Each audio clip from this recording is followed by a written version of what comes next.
English. 4. Nivedita and Nimai. 4.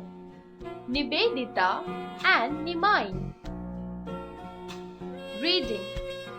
How do you feel when you grow a plant? Do you feel yourself connected to that plant? Read the story of a little girl and her tree. Nivedita was in bed with typhoid for a month.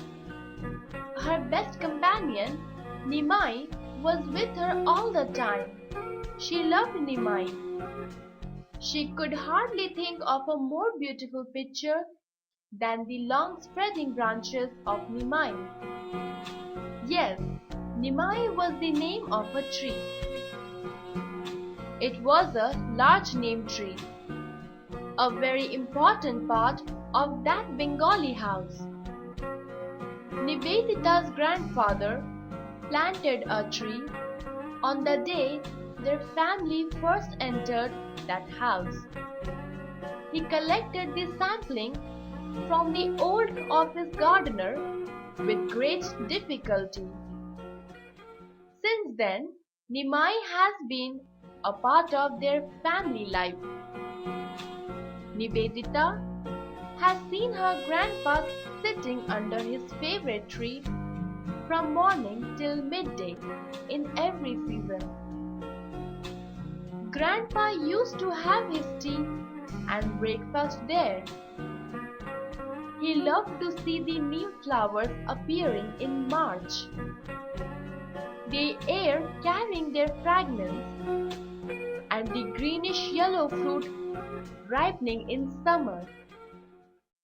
For hours he watched the thin young leaves playing in the gentle air, birds coming and leaving, squirrels scurrying up and down. Grandpa talked endlessly on the value of the neem, the seed oil, the soap, and the bark. He always used the fresh, tender twigs to clean his teeth. Grandma kept dried neem leaves in books and clothes to protect them.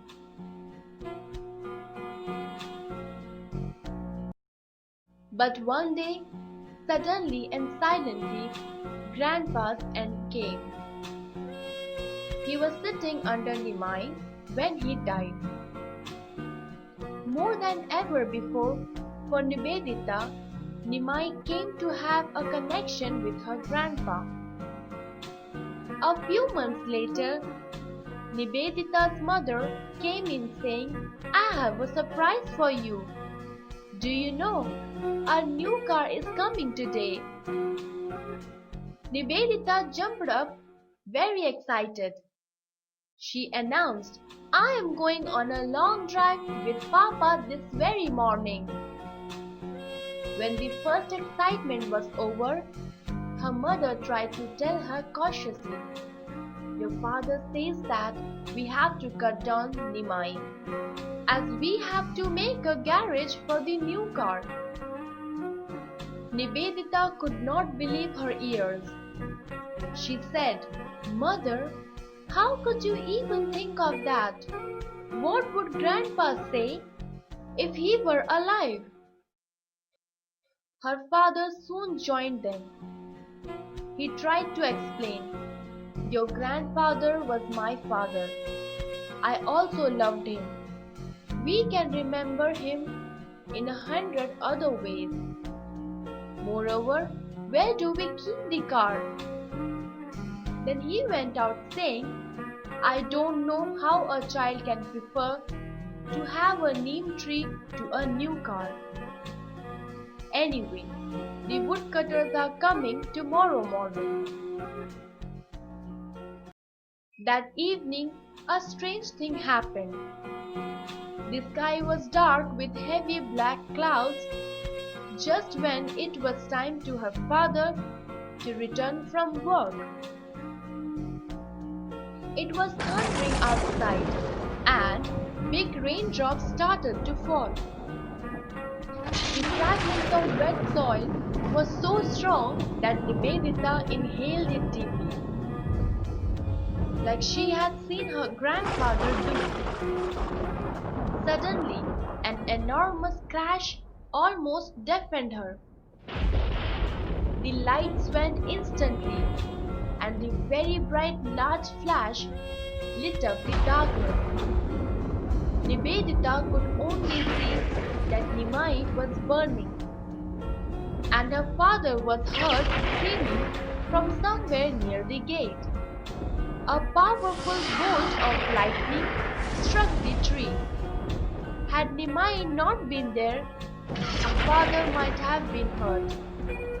Nimai had come to the rescue like a true friend.